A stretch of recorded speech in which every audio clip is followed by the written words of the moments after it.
সাকিবের কথা নিয়ে আমরা বলছিলাম যে একটা লাইফ পেয়েছেন, তারপর ইনিংসটাকে কনভার্ট করতে পারেননি। অনেকদিন ধরে সাকিবের ব্যাটে রান নাই। আমরা দেখেছি বিশ্বকাপে নেদারল্যান্ডসের বিপক্ষে সম্ভবত শেষ 50 ছিল।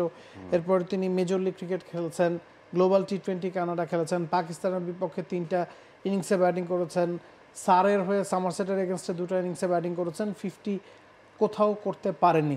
আজকে মনে হচ্ছিল একটু ফ্লুয়েন্ট।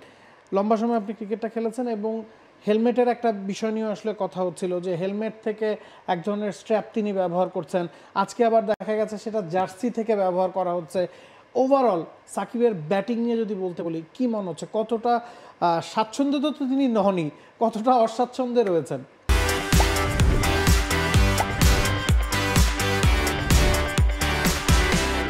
কোয়ালিটি বা স্কিল নিয়ে কিন্তু আমাদের কিন্তু কোনো ঘাটতি নেই, কিন্তু যেটা কোশ্চেন সেটা হচ্ছে সাকিব তার ব্যাটিংয়ে স্বাচ্ছন্দ্য বোধ করছেন না বা স্বাচ্ছন্দ্য মোডে নেই।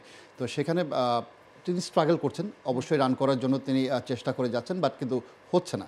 তো আমার কাছে যেটা মনে হয় যে টেকনিক্যালি দিক থেকে কিছুটা পরিবর্তন তার এসেছে। যেমন আমরা স্ট্র্যাপটা দেখছি যে তিনি দাঁত কামড় দিয়ে স্ট্র্যাপটা নিয়ে খেলছেন, সেটা হয়তো সাইডওয়েজ থাকার জন্য বেশি চেষ্টা করছেন এবং ঘাটটা সরে না যায়। প্লাস আমরা কিন্তু জানি যে তার চোখে একটু সমস্যা আছে, সেই চোখের সমস্যার কারণেও যাতে তিনি দৃষ্টিটা একদিকে ধরে রাখতে পারেন, সেটাও একটা কারণ হতে পারে। আর বিশেষ করে যে আউটটা নিয়ে কথা হচ্ছে যে কী ধরনের আউট তিনি হয়েছেন, কেন বা হয়েছেন। আমরা যদি ফুটেজের মাধ্যমে যদি দেখতে পাই সাকিব আল হাসানের প্রথম মুভমেন্টটা কী ছিল, এটা হচ্ছে প্রথম মুভমেন্টটা। তিনি এখনও বল রিলিজ করেননি, তার ব্যাটিং পজিশনের জন্য ট্রিগার মুভমেন্ট নিয়েছেন, হেড পজিশনও ঠিক আছে, তিনি এখন রেডি বলটা ফেস করার জন্য। হেড পজিশনটা কি ঠিক আছে? কারণ হেড পজিশনটা কি আছে এখান থেকে দেখতে মনে হচ্ছে, বিকজ ক্যামেরাটা কিন্তু একটু অ্যাঙ্গুলার কারণে কিন্তু মনে হচ্ছে যে না, হেড পজিশনটা একটু বাঁকানো আছে, কিন্তু নট লাইক দ্যাট। আর হেড পজিশন পা থেকে যদি আমি সোজাসুজি অ্যাঙ্গেল করি, সেখানে কিন্তু দেখা যাচ্ছে ঠিক আছে। পরের মুভটা এইখানে তিনি এই পজিশনেও তার কিন্তু আপনার ট্রিগার মুভমেন্ট কিন্তু ঠিক আছে এবং তার হেড পজিশনও কিন্তু আগে যেমন ছিল তেমনই আছে, শুধু চেঞ্জ হয়েছে তার ব্যাটের লিফটটা হালকা একটু লিফট হয়েছে।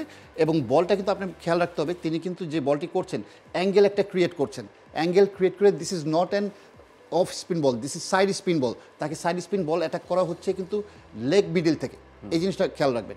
আমরা যদি পরের ফুটেজটা যদি দেখতে পাই, এই ফুটেজ আমরা দেখতে পাচ্ছি যে তিনি বল রিলিজ করেছেন, ট্রিগার মুভমেন্ট নিয়েছেন, খুব বড় মুভ তিনি নেননি এখন পর্যন্ত। এবং হেড পজিশনও জায়গা মতে আছে, পা বরাবর আছে। ব্যাট পজিশনটা আরেকটু এখানে কিন্তু নিচে নেমে এসেছে, যেটা হাই হওয়ার কথা ছিল। এইটা হচ্ছে তার থার্ড মুভমেন্ট। আমরা যদি লাস্ট মুভমেন্টটাতে যাই, this is the last movement. এইখানে আমরা দেখতে পাচ্ছি যে তিনি বড় একটা পা নিয়েছেন, বড় স্ট্রেচ করে পা নিয়েছেন এবং হেড পজিশনও বলের লাইনে আছে, but bat and pad is very close.